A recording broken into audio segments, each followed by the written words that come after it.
determine the total float for every single task.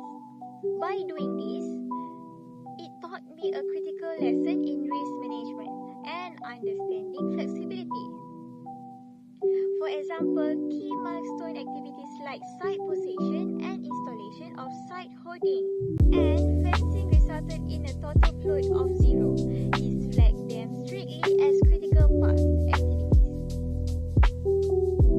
If I allow this to slip by even a single day, the entire project deadline suffer.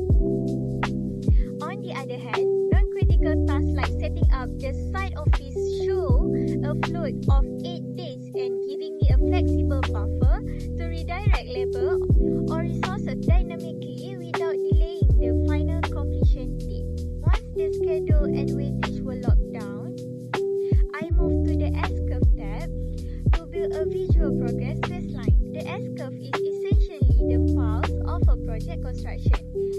It tracks cumulative progress over time, allowing me to plot my planned progress alongside the actual progress.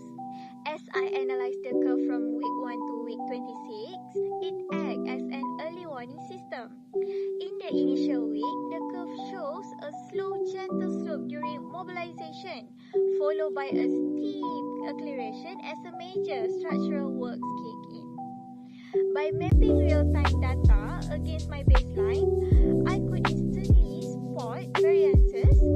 If the actual line drops below the planned line, it triggers an immediate red flag that the project is failing behind schedule, prompting immediate managerial intervention before things spiral out of budget.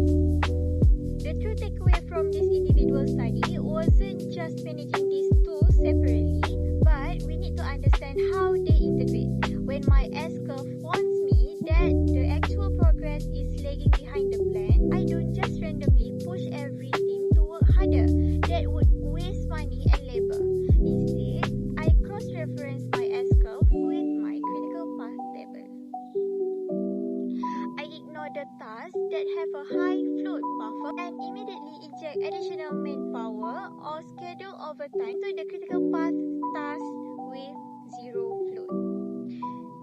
This exact integration ensures that my corrective actions are mathematically optimized, laser-focused, and highly cost-effective. In conclusion, building and analyzing has been an invaluable hands-on learning experience.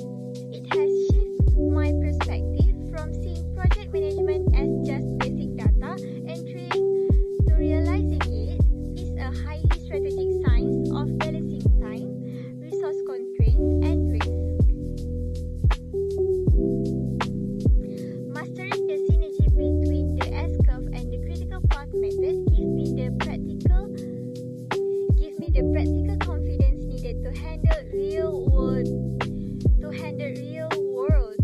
project complexities in the engineering and construction industry.